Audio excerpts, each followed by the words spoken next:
সিলেট মহানগর গোয়েন্দা পুলিশের অভিযানে উদ্ধারকৃত 442টি চোরাই মোবাইলের মধ্যে 239টি মোবাইলের IMEI নম্বর শনাক্ত করা হয়েছে এবং সেই উদ্ধারকৃত মোবাইল ফেরত দিতে মালিকদের যোগাযোগ করার জন্য আহ্বান করেছে সিলেট মেট্রোপলিটন পুলিশ।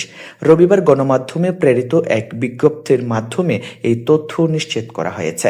বিজ্ঞপ্তিতে বলা হয়েছে, গত বৃহস্পতিবার সিলেট মহানগর পুলিশের গোয়েন্দা শাখার বিশেষ অভিযানে বিপুল সংখ্যক চোরাই ও অবৈধভাবে IMEI পরিবর্তনকৃত মোবাইল ফোন উদ্ধার করা হয়েছে।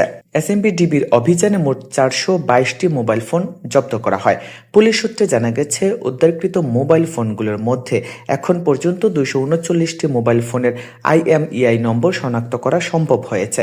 বাকি মোবাইল ফোনগুলোর IMEI নম্বর পরিবর্তনকৃত এবং অধিকাংশই FRP লক অবস্থায় থাকায় তাৎক্ষণিকভাবে শনাক্ত করা সম্ভব হয়নি।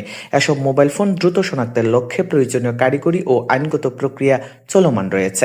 ডিবি পুলিশ জানায়, যেসব ভুক্তভোগী নাগরিক তাদের হারানো বা চুরি যাওয়া মোবাইল ফোনের IMEI নম্বর নিচে প্রকাশিত তালিকায় খুঁজে পাবেন, তাদেরকে যথাযথ প্রমাণ সহ যোগাযোগ করার জন্য অনুরোধ জানানো যাচ্ছে। মোবাইল ফেরত পেতে আবেদনকারীদের নিম্নোক্ত কাগজপত্র সহ যোগাযোগ করতে বলা হয়েছে। উপপুলিশ কমিশনার বরাবর লিখিত আবেদন, সংশ্লিষ্ট থানায় করা জিডির কপি, মোবাইল ফোন ক্রয়ের সেল রসিদ, মোবাইল ফোনের বক্স, জাতীয় পরিচয়পত্রের কপি। এই সংশ্লিষ্ট বিষয়ে উপপুলিশ কমিশনার শাহরিয়ার আলম ও তদন্তকারী কর্মকর্তা SI বুলবুল বিশ্বাসের সাথে যোগাযোগ করতে বলা হয়েছে। ডিবি পুলিশের পক্ষ থেকে জানানো হয়, উদ্ধারকৃত মোবাইল ফোনগুলোর প্রকৃত মালিকদের শনাক্ত করে আইন অনুযায়ী মোবাইল ফোন হস্তান্তরের প্রক্রিয়া চলমান রয়েছে। একই সঙ্গে চোরাই মোবাইল বেচাকেনা ও IMEI পরিবর্তনের সঙ্গে জড়িতদের বিরুদ্ধে কঠোর আইনগত ব্যবস্থা গ্রহণ করা হবে।